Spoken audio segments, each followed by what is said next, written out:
Hello students, let's start. आज का हम अपना टॉपिक देखने जा रहे हैं, दैट इज ऑफ स्टैंडर्ड 12 ओसी का। हम चैप्टर नंबर 1 पढ़ रहे थे, उसी को कंटिन्यू कर रहे हैं। जो आपकी जीएसीबी की मॉड्यूल है, जो टेक्स्ट बुक है, उसका पेज नंबर 5 है, ठीक है, पेज नंबर 4-5, जहां से हम आज का टॉपिक स्टार्ट करने जा रहे हैं। It is regarding the levels of management, ठीक है। तो जो भी एक पर्टिकुलर कंपनी अगर कोई स्टार्ट करता है, ठीक है, तो जनरली क्या होता है कि कंपनी में जो मालिक होते हैं उनको हम क्या बोलते हैं? They are the shareholders. Shareholders, ठीक है, शेयर होल्डर्स वो हैं जिन्होंने कंपनी में पैसा इन्वेस्ट किया है, कंपनी के शेयर्स खरीदे हैं, कंपनी को बिल्टअप किया है, एक बिजनेस आइडिया लेके आए, पैसा इकट्ठा किया, सब रजिस्ट्रेशन सब कुछ करवा दिया। अब कंपनी चलाने का काम जनरली ये लोग नहीं करते। जैसे आप अगर टाटा कंपनी के शेयर्स खरीद के रखे हैं आपने, ठीक है, आपने एमआरएफ कंपनी के शेयर्स खरीद के रखे हैं, आपने रिलायंस के शेयर खरीद के रखे हैं, तो क्या ये सारी कंपनियों का आप खुद चलाते हो क्या? इसका मैनेजमेंट आप देखते हो? नहीं। मैनेजमेंट टीम कोई और है, कंपनी के डायरेक्टर्स कोई और हैं, बट अल्टीमेटली पैसा आपका है। तो usually in a company the ownership and the management are two different things, ठीक है। पैसा किसी और का, मैनेजमेंट कोई और करता है। जैसे आपके फादर का अगर बिजनेस है, तो अगर उन्होंने बहुत लार्ज स्केल पे अपना बिजनेस सेटअप कर रखा है, तो उन्होंने अलग अलग ऑफिस स्टार्ट कर रखी है, तो उसके लिए मैनेजर्स अपॉइंट किए होंगे कि भाई सूरत शहर में आपकी 2 ऑफिस हैं, तो भाई एक ऑफिस में किसी को मैनेजर रखा है, दूसरे ऑफिस में किसी और को मैनेजर, तो वो उनसे फीडबैक ले लेते हैं, लेकिन काम किसी और को हैंडल करने को दिया हुआ है। इसी तरीके से कंपनीज में इन्वेस्टमेंट्स करने का काम शेयर होल्डर्स का होता है, बट मैनेजमेंट के लिए पूरी अलग टीम होती है, ठीक है। अब मैनेजमेंट में भी लेवल्स होते हैं, कौन किस लेवल पे काम करेगा, कितने टाइप के मैनेजर्स होंगे, वो हम यहाँ पे आज सीखने वाले हैं, वही हमारा टॉपिक है। तो पहले मैं आपको एक पूरा ओवरव्यू दे रहा हूँ, फिर हम point two point again discuss करेंगे। देखो 3 लेवल्स ऑफ मैनेजमेंट में टॉप लेवल है, मिडिल लेवल है और तीसरा बॉटम लेवल है। आपको पता चल ही रहा है, सबसे ऊपर टॉप लेवल, फिर मिडिल लेवल और फिर बॉटम लेवल। अब देखो किस तरीके से बनाया हुआ है, एक ट्राइंगुलर फॉर्मेट में प्रेजेंटेशन किया हुआ है। ये हमारा बेस है, इनके बिना काम चलेगा नहीं। ये सपोर्ट सिस्टम है इन दोनों को कनेक्ट करते हुए, और ये हमारा थिंक टैंक है, हमारा हेड है, ये ब्रेन है ऑफ द कंपनी, ये मैनेजमेंट का दिमाग है, ये मैनेजमेंट का सपोर्ट सिस्टम है, और ये मेन पिलर है जिसके ऊपर पूरा कंपनी का जो स्ट्रक्चर है वो काम कर रहा है। तो इसको इस तरीके से ही उन्होंने प्रेजेंट किया। याद रखना बिल्कुल डिफिकल्ट नहीं है, तो एकदम बच्चों जैसा टॉपिक है। देखो टॉप लेवल से अगर हम शुरू करें, तो टॉप लेवल में कौन कौन लोग हैं, इनको हम बोलते हैं बोर्ड ऑफ डायरेक्टर्स।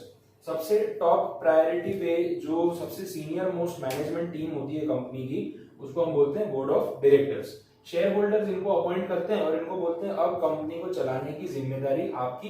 जो पैसे आपको चाहिए थे, जो सेटअप करना था, रजिस्ट्रेशन करवाने थे, लाइसेंसेस लेने थे, हमने ले लिए। अब आप कंपनी चलाओ और हमें पैसा कमा के दो। तो हमने जो इन्वेस्टमेंट किया है उस पर रिटर्न जनरेट करके देने की रिस्पॉन्सिबिलिटी आपकी है। क्लियर? तो this is the board of director. Managing director is a member of this team. Board of director एक कलेक्टिव टर्म है, ठीक है। डायरेक्टर एक इंडिविजुअल होता है, जब बहुत सारे डायरेक्टर्स का एक ग्रुप होता है तो उसको बोलते हैं बोर्ड ऑफ डायरेक्टर्स, ठीक है। जनरल मैनेजर इक्विवेलेंट पोस्ट है। जहां जिस कंपनी में एमडी होता है वहां पे जनरल मैनेजर नहीं होता है, जहां जनरल मैनेजर होता है वहां पे एमडी नहीं होता है। ये कंपनी लॉ में लिखा हुआ है, ये मैं आपको वहां से बता रहा हूँ। तो दोनों का काम सेम होता है, ठीक है। थोड़ा सा बहुत माइनर सा डिफरेंस है 2-5% का। अगर दोनों को रख दिया कंपनी में तो पोस्ट के ऊपर डिस्प्यूट होगा कि भाई लोअर स्टाफ मेरा ऑर्डर सुनेगा या इसका ऑर्डर सुनेगा, उसमें डिस्प्यूट होगा। तो लॉ में ये बोला गया है कि एमडी और जनरल मैनेजर दोनों पोस्ट मत रखो, कंफ्यूजन क्रिएट मत करो। क्लियर? तो ये फर्स्ट लेवल हो गया आपका। उसके बाद हम बात कर रहे हैं that is the middle level. इसको हम बोलते हैं डिपार्टमेंट हेड। देखो कंपनी में बहुत सारे डिपार्टमेंट्स होते हैं, आप है ना यहाँ पे छोटा मोटा सोचो ही मत, छोटी सोच रखनी भी नहीं चाहिए, ऐसा बोलते हैं ना, सोच बड़ी होनी चाहिए। यहाँ पे भी सोच अपनी बहुत बड़ी रखो आप, कि आपके पास कोई बहुत बड़ी कंपनी का एग्जाम्पल है। जैसे मैं कोई एग्जाम्पल ऐसा लेता हूँ कि एक प्रोडक्शन कंपनी है, टाटा मोटर्स का एग्जाम्पल लेते हैं, ठीक है। टाटा मोटर्स ऐसी एक बड़ी लार्ज स्केल कंपनी का सोचो जिसका टर्नओवर, बिजनेस, ये वो सब बहुत हाई स्केल पे। टाटा मोटर्स कंपनी में डिपार्टमेंट्स होते होंगे, ठीक है।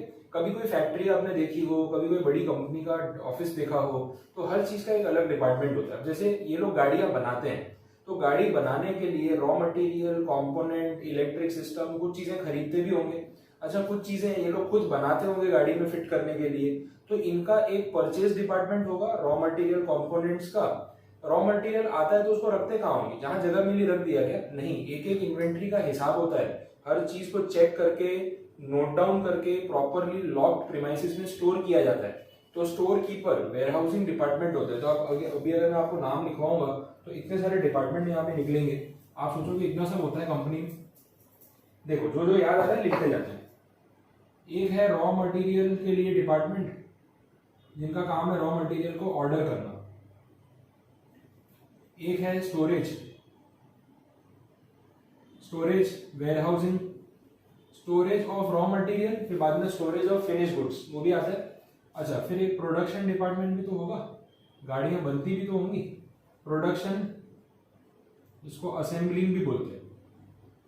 कार ऐसी चीज है जिसको असेंबल किया जाता है, doors, steering wheel, seat, interior, headlamps, ठीक है, बॉडी, ये सब चीजें, विंडशील्ड, ग्लासेस, ये सब असेंबलिंग होती है। तो प्रोडक्शन उसके कंपोनेंट्स का होता है, फिर उसकी असेंबलिंग होती है, उसके बाद फिनिशिंग होती है। पेंटिंग डिपार्टमेंट होगा, कार की आउटर बॉडी को पेंट करना है, तो हर चीज का एक डिपार्टमेंट है। अच्छा, फिर most important sales, distribution, marketing, accounting, ठीक है, गाड़ियां है ना, फाइनेंस, लोन, ये सब भी तो होता है। ये सारे डिपार्टमेंट एक कंपनी में होते हैं अगर आप ऑब्जर्व करोगे तो।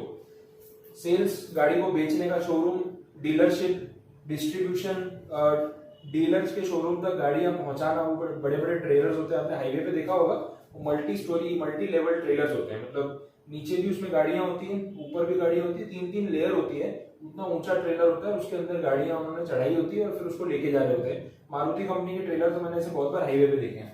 तो ये डिस्ट्रीब्यूशन, मार्केटिंग, टीवी पे एडवर्टीजमेंट्स, ठीक है, ब्रांडिंग, प्रमोशन, आईपीएल के इवेंट में टाटा की गाड़ी रखी है, मूवी में भी प्रमोट किया है, मतलब आपने देखा नहीं होगा या ऑब्जर्व किया हो तो मुझे पता नहीं है, मतलब मूवीज में भी ये लोग प्रमोशन करते हैं। एक मूवी आई थी वीरे दी वेडिंग, ठीक है, सोनम कपूर करीना कपूर की मूवी थी, मे बी आपने देखी होगी या उसके बारे में सुना होगा।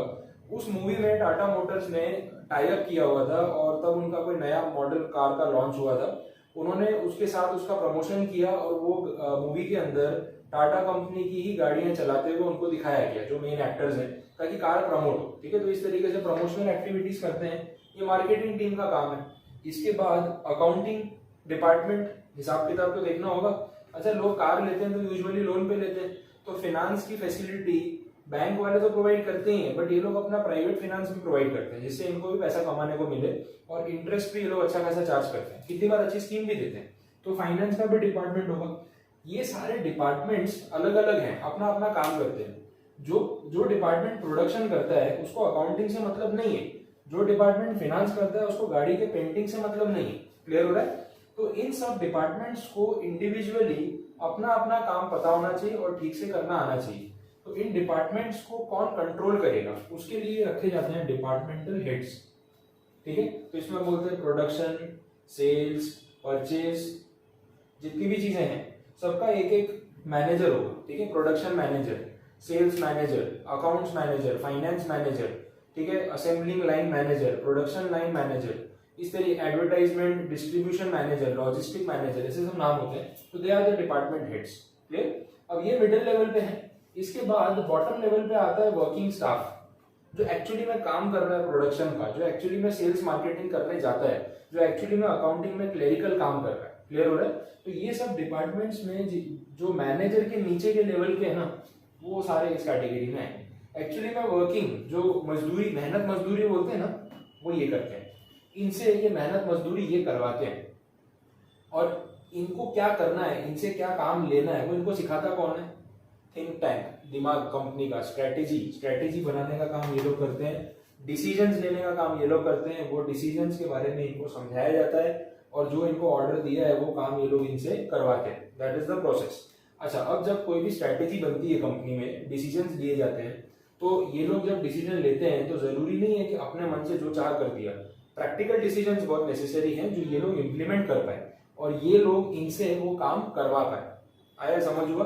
तो इसको ऐसे बोला जाता है कि जब बोर्ड ऑफ डायरेक्टर्स यहां से फीडबैक लेके कुछ डिसीजंस लेते हैं तो उसको बोलते हैं bottom up approach. Bottom up, ठीक है, इन लोगों से पूछा जाता है। और जब इनसे बिना पूछे ऑर्डर्स दिए जाते हैं और फिर इन पे इम्पोज किए जाते हैं तो उसको बोलते हैं टॉप डाउन अप्रोच, ठीक है। तो यूजुअली ज्यादा प्रैक्टिकल बॉटम अप अप्रोच होती है और आजकल कंपनीज वही यूज करती हैं, लेकिन पहले के टाइम में इनिशियली ये लोगों का एक ईगो प्रॉब्लम होता था, अभी भी हो सकता है, लेकिन हम सीनियर है, तुम क्लेरिकल काम करते हो, तुमको अकल ज्यादा है या हमको अकल ज्यादा है, हमको डिसीजन लेने दो। ये बड़े बड़े डिसीजन लेते थे जो ऑन पेपर बहुत अच्छे लगते थे, लेकिन जो मशीन चलाता है बोलता है काम मैं करता हूँ, तुमको ऊपर बैठ के क्या समझना है, तुम तो ऑर्डर पास कर देते हो, यहाँ आके हमारे साथ काम करो तो पता चलेगा गाड़ी कैसे असेंबल होती है, पेंटिंग कैसे होता है, प्रोडक्शन कैसे होता है, सेल्स का काम कैसे होता है, वो प्रैक्टिकल प्रॉब्लम हमको पता है। जो यहाँ पे काम करते हैं ना उनका आर्ग्यूमेंट ये होता था। तो कंपनी लॉसेस फेस करती थी क्योंकि इम्प्लीमेंट तो हो ही नहीं पाने वाला है, आप कुछ भी कर लो, एक एम्प्लॉय हटा के दूसरा ले आओ वो भी सेम प्रॉब्लम बताएगा आपको। बाद में इन्होंने रियलाइज किया कि ईगो छोड़ दो, पहले इनका फीडबैक लो, फिर अपनी स्ट्रेटेजी इनकी बातों को ध्यान में रख के आप स्ट्रेटेजाइज करो। 50% तो सही बात बोल रहे होंगे ना, तो उसको हम बोलेंगे बॉटम अप अप्रोच। तो इस तरीके से होता है। अब आपको इतना जब कुछ समझ में आ गया तो हम देख सकते हैं कि हमारी टेक्स्ट बुक क्या बोलती है। कंसेप्ट पता हो तो लैंग्वेज लिखना बहुत ईजी हो जाता है, वही चीज मैं यहाँ पे करने की कोशिश कर रहा हूँ, तो होपफुली आपको समझ आ रही होगी। चलिए देख लेते हैं।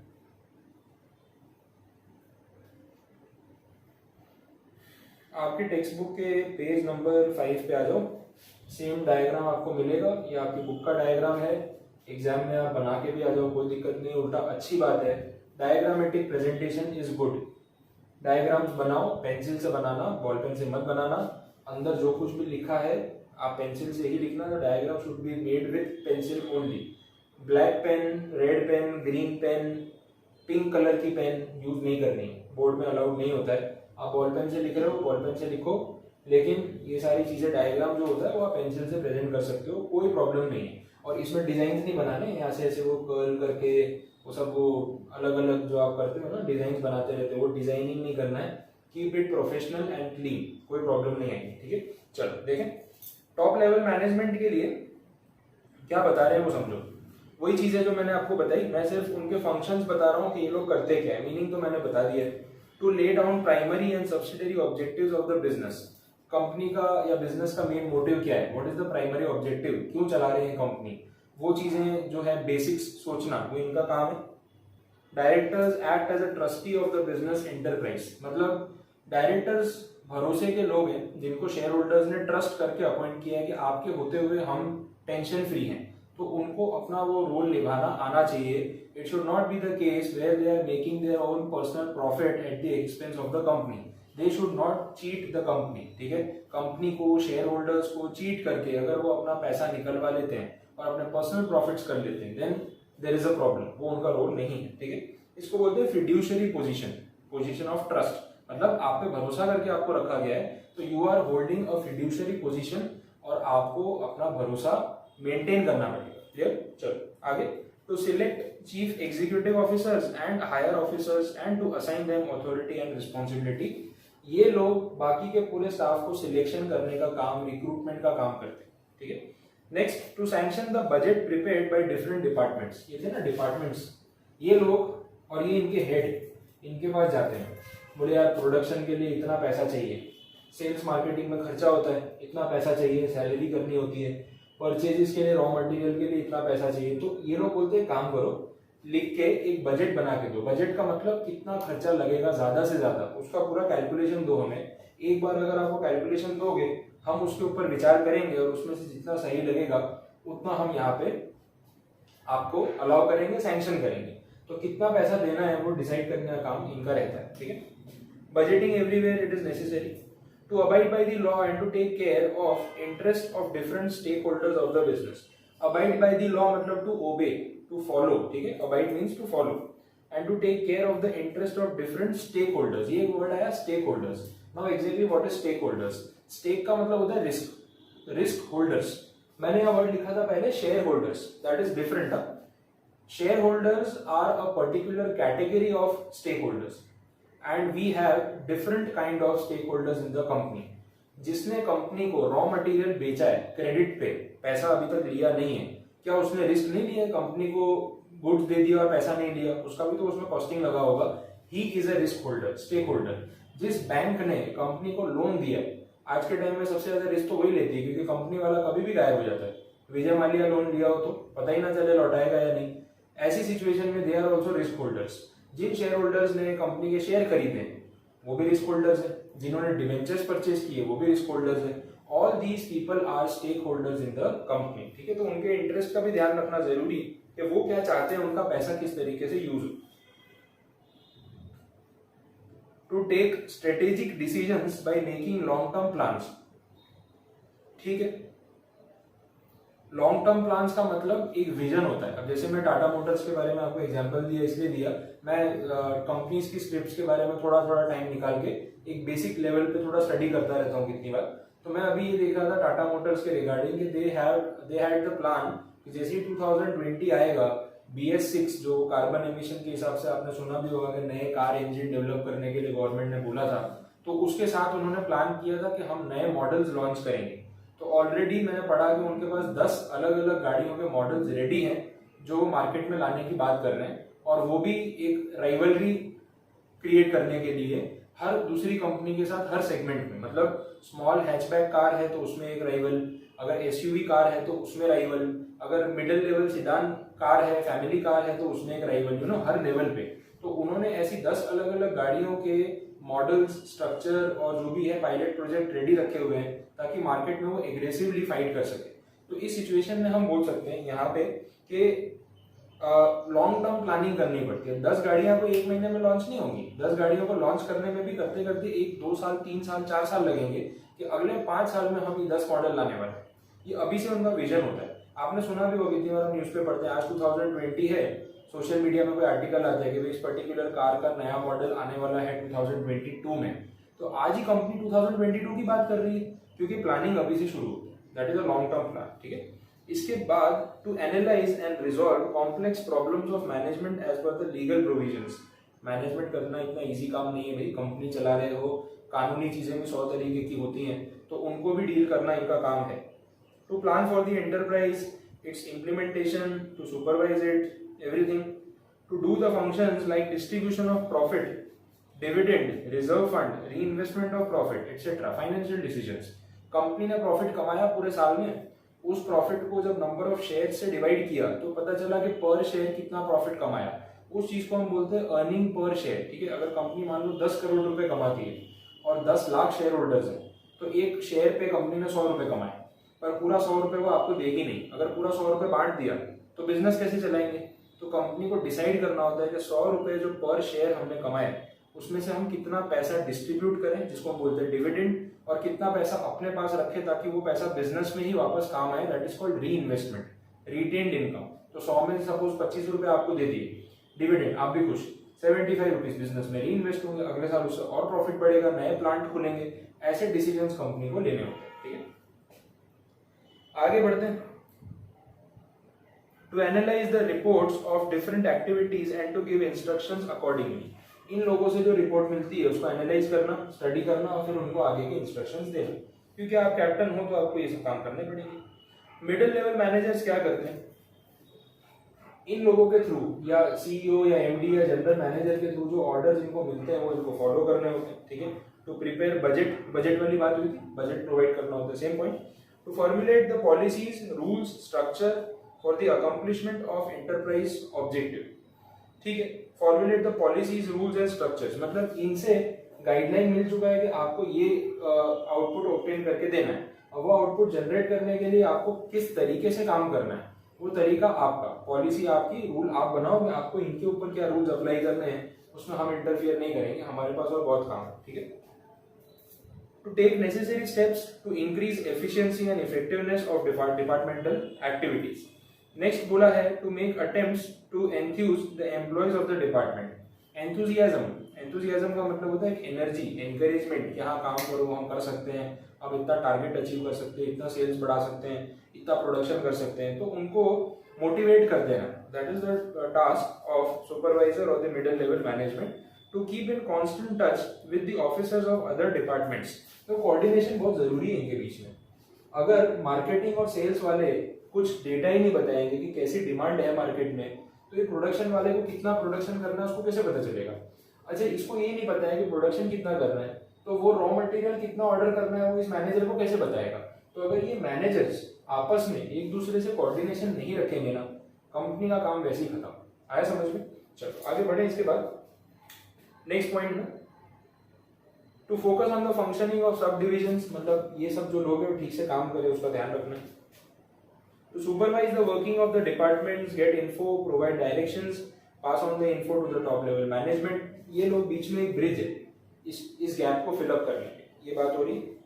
To help the top level management in taking policy decisions, help तो करेंगे ना, इनका फीडबैक कहीं ना कहीं टॉप लेवल को काम आएगा। जैसे मैंने आपको बोला था वो बॉटम अप अप्रोच की वो चीज है। तीसरा पार्ट, बॉटम लेवल मैनेजमेंट जो है वो क्या करता है? To supervise the functions of employees, ये सुपरवाइजर्स, ये जो बाकी के एम्प्लॉइज है नीचे लेबरर्स हैं उनको कहीं ना कहीं सुपरवाइज करने का काम ये लोग करेंगे। To see that there remains discipline among the employees and their morale is boosted. ये सिर्फ अभी सुपरवाइजर के पॉइंट ऑफ व्यू से बात कर रहे हैं। To plan the routine work of the department, ठीक है। To perform functions related to employees like transfer, promotion, training, वो सब भी यहाँ पे जो लोग काम कर रहे हैं, ठीक है, वो ये जॉबर्स जो है या सुपरवाइजर्स जो है वो लोग डिसाइड कर सकते हैं किसको प्रमोट करना है, किससे क्या काम करवाना है। तो इवन देखा जाए तो इनमें भी दो बाइफर्केशन जैसे हैं कि बॉटम लेवल पे भी कुछ लोग वो हैं जो सुपरवाइजर्स हैं जो दूसरों से काम करवाते हैं, और कुछ लोग वो हैं जो एक्चुअली में काम करते हैं, ठीक है। तो वो दो बाइफर्केशन है। आगे बोला है to perform the functions like the layout, repairing, maintenance of the machinery, ठीक है। To make arrangement for necessary, मतलब छोटे छोटे काम जो जिससे एक्चुअली में कंपनी चलती है। To solve the genuine problems of the workers, to implement decisions and policies decided by top level management, वो तो यहीं से बात आ रही है। To forward the reports of various activities taking place at the bottom level, ये लोग रिपोर्ट फॉरवर्ड करेंगे, ये लोग सजेशंस देंगे, ये लोग कंप्लेंट्स करेंगे जो यहाँ से होते हुए फिर वहां तक पहुंचेगी। क्लियर? तो ये चीजें होती।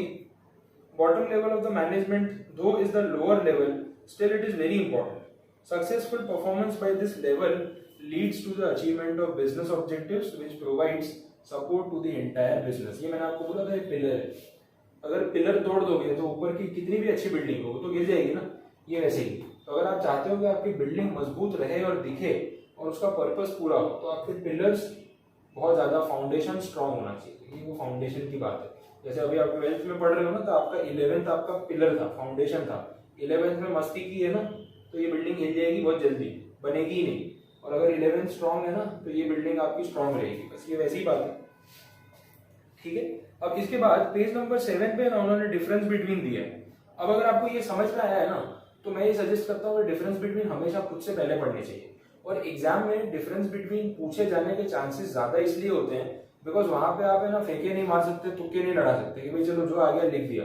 अगर डिफरेंस बिटवीन पूछा है तो आपको दो चीजों को कंपेयर करके उसका फर्क बताना होगा, और ये आपको तभी पता होगा जब आपको टॉपिक अच्छे से समझ में आया, आपने पढ़ा है। बिना पढ़े अगर लिखना हो ना तो वो आप एक टॉपिक लिख सकते हो कि what is top level management, और जब आपको ये पूछा गया differentiate between top level and bottom level, तो डिफरेंशिएट करना भारी पड़ जाएगा अगर बिना पढ़े आए हो। तो differences are very much important for exam purpose. Checker को आपका नॉलेज चेक करना हो बिना अपना दिमाग ज्यादा खर्च किए, डिफरेंस बिटवीन से वो झट से कर सकता है। प्रोफेशनल एग्जाम्स में भी ये बहुत इंपॉर्टेंट होता है। तो ये पहले आपको पढ़ना है अच्छे से एक एक पॉइंट, और मैं आपके डाउट्स का वेट करूंगा कि कौन से पॉइंट में आपको क्या समझ नहीं आया, उसके बेसिस पे हम आगे बढ़ेंगे, ठीक है। तो मैं यहीं पे रोक रहा हूँ। टॉपिक जो है जो बेस था हमारा लेवल ऑफ मैनेजमेंट वो यहाँ कंप्लीट होता है। अब इसके बाद जो फंक्शंस ऑफ मैनेजमेंट है तो उसमें प्लानिंग, ऑर्गेनाइजिंग, स्टाफिंग, वो अलग ही पूरा एक रूट चालू हो जाएगा। तो बेटर है कि हम यहीं पे इसको स्टॉप करें। तो आपकी कोई भी क्वेरी हो इसके रिगार्डिंग तो आप इमीडिएटली मुझे मैसेज करके या कॉल करके एनी टाइम पूछ सकते हैं, ठीक है। Thank you so much.